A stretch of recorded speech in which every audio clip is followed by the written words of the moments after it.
Vande Mataram student, at the moment in geography, we are learning about nature, vegetation and wildlife. In this video, today I'm going to re-explain you till Throne Forest of India. So let's move.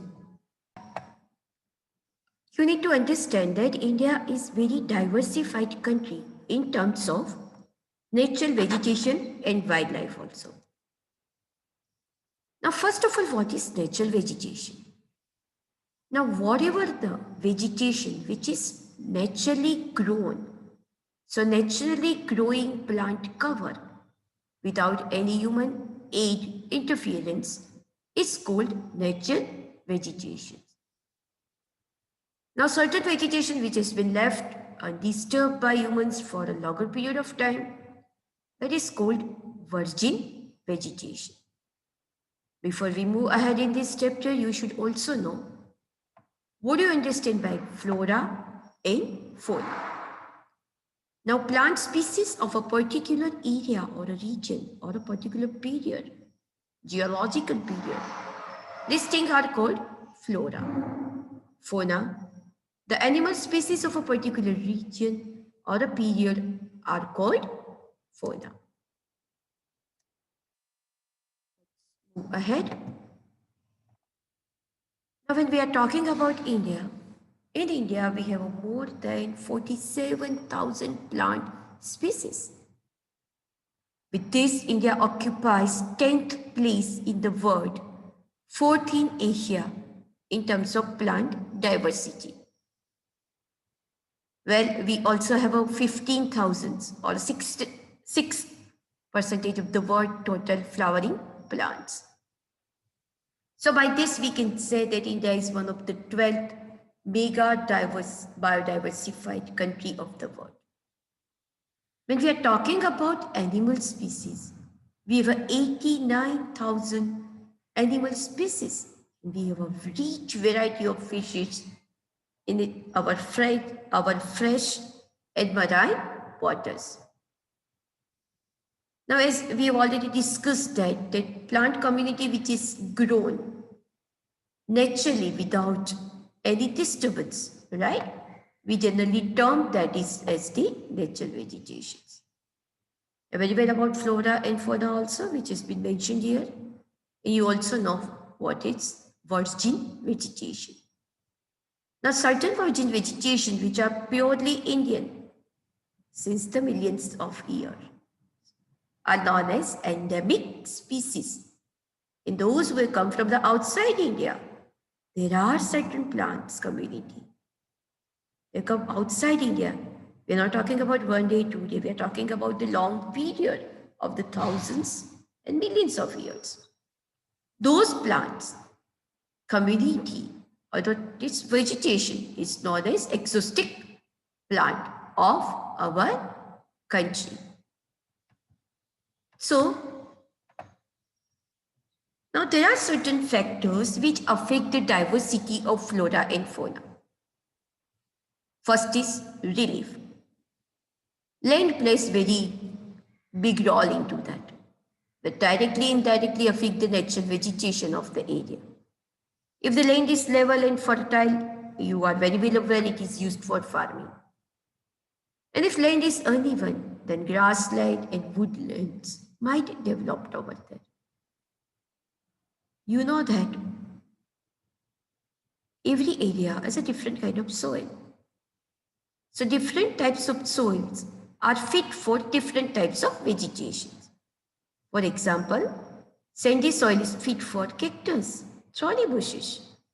And when there is a marshy soil, okay, you will find that when there is a marshy soil, you find there mangrove kind of vegetation. Climate is another very important factor. Temperature and humidity are the key factor for the growth of and extent of vegetation. The area which are having very high temperature and high humidity support evergreen rainforest kind of forest. Which all are these areas in India? Just recall our class learning. Where you find high temperature and high humidity, Kerala coast, Karnataka coast, Lakshadweep, Andaman. Okay? Well, where the area where very high temperature is there and low humidity is there, they support thorny bushes like semi-arid part of Gujarat, Rajasthan, and Ladakh, where temperature is very high. Photoperiod also plays important role. And what is photoperiod? The duration of sunlight is called photoperiod. Photoperiod depends on latitude, altitude, season, and duration of the tree. Duration of the day, sorry. Trees goes faster in summer because of longer photoperiod. Precipitations, the area which get heavy rainfall, it is suitable for the growth of dense vegetation. Which are all these areas in India? Northern states, okay? We find a dense vegetation because of heavy rainfall to that area. Obviously, opposite to that, you are very well aware when there is a scanty rainfall, it's suitable for the thorny bushes. When we are talking about India, we have a 5 main kind of vegetation. Tropical rainforest, which is known as evergreen forest. Tropical deciduous, tropical thorn forest, scrubs, mountain, and mangrove. Today in this video, we are going to learn till the tropical thorn forest. In next video, we will move ahead. Now, tropical rainforest, obviously, that is typical evergreen forest for you, okay, are confined to the area of heavy rainfall. Such areas in India are in the Western Ghats, upper part of Assam, Tamil Nadu coast, island group of Lakshadweep, Andaman and Nicobar. These areas receive more than 200 centimeters of rainfall and they are having very short dry season. We will find almost all kinds of vegetation like trees, scrubs, creepers in this kind of forests. These forests are multi-layered structures. Generally, ebony, mahogany, rosewood, rubber, cinchona, these are very important commercial trees in this kind of evergreen forest. Understand, evergreen forests are also known as rainforest. Elephant, monkey, lemur, deer are the common animal in this forest. Apart from this, you find large number of birds, bats, sloths, scorpions snare into this.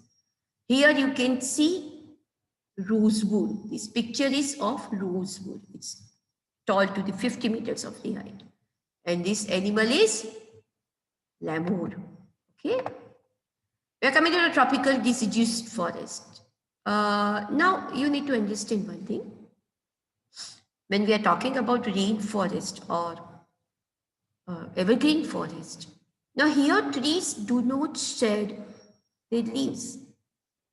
Okay, so they are completely green throughout the year. When we are coming to deciduous forests, they do shed their leaves. You can see this in photograph also. Tropical deciduous forests are the most widespread forest in India.